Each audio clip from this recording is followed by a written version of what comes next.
Greetings, friends. This is Marcel Williams on this fine Saturday, the 29th of January 2022, with another talk.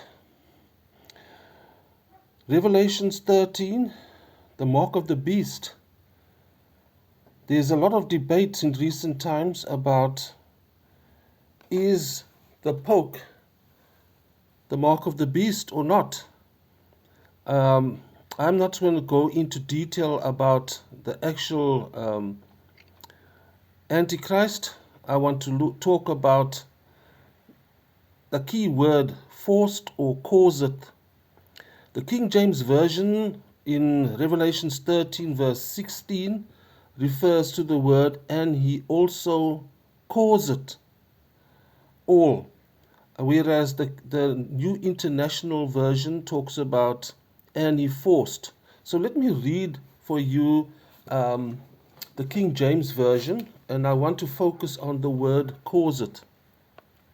And he causeth all, both small and great, rich and poor, free and bond, to receive a mark in their right hand or on their forehead. And then it goes on to describe about buying and selling and that kind of thing. You will see, for instance, that this word actually relates to something that's happening in our present time, because people are being affected. So let's have a look at the process up to this point. What causes people to do certain things, like wearing masks, washing, sanitizing hands, having social distancing, and all that type of thing, and taking this medical procedure? What causes people to do things? How did it start off? The first stage was,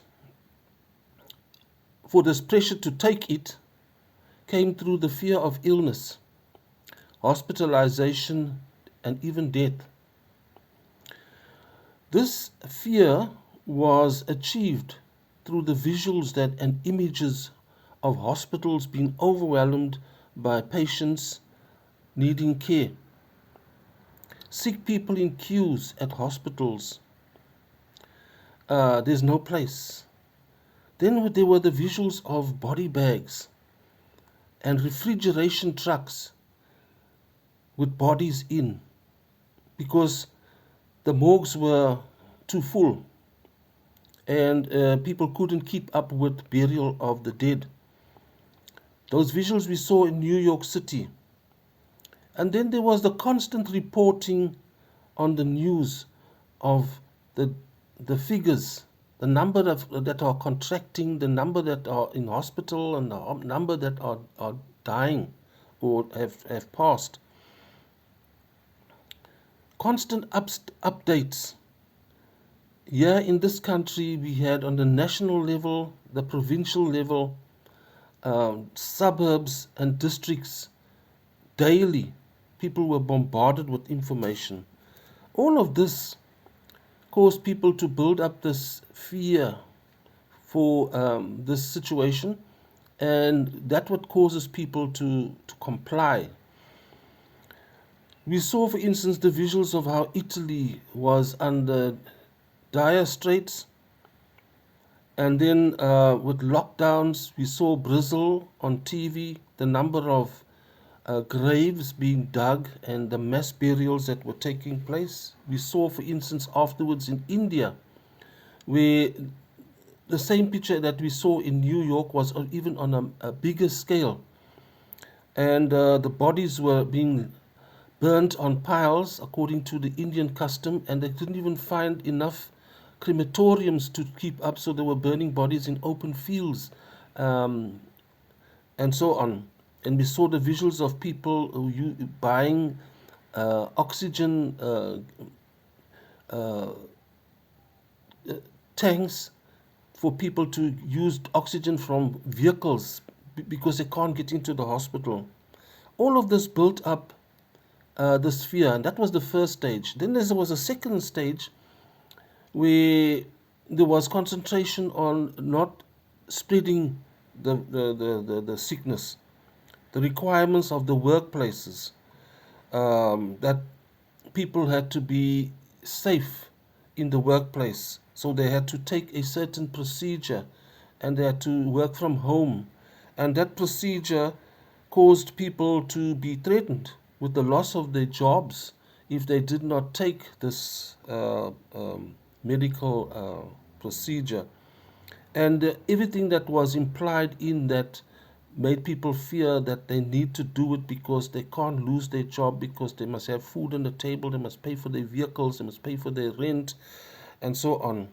And through all of this, there's another third stage where people were given incentives, were given prizes, were given benefits. They were enticed with rewards if they took it. So that was, I would count that as another stage also. Then we move to a fourth stage where people would be excluded from society. And everybody wants to go back to normal. So that was another means of actually causing people to take it, or forcing them to take it. They talk about a ID, necessary to travel. And this ID, we're talking about the medical procedure ID, access to businesses, access to buildings, um, public transport, stadiums, gyms, shops, hospitals, clinics, etc. People wanted to go back to normal, and they were caused, they were forced in that way to carry this procedure out. And already the people who did not get this are being removed from waiting lists for medical procedures at hospitals if they did not get this. So the discrimination has started in a massive way, and we are finding some people who are regretting that they've done this when they started waking up to what is actually been taking place. But unfortunately, once it's in your body, you cannot reverse it, you cannot undo it. Only God can. So people are regretting that they did not trust in God, they trusted in science. A science that I would say is questionable by a lot of people who count themselves as scientists. So the only way that some people are saying one can undo this is only through God. And the first step is to repent that you trusted in something else and not totally in God.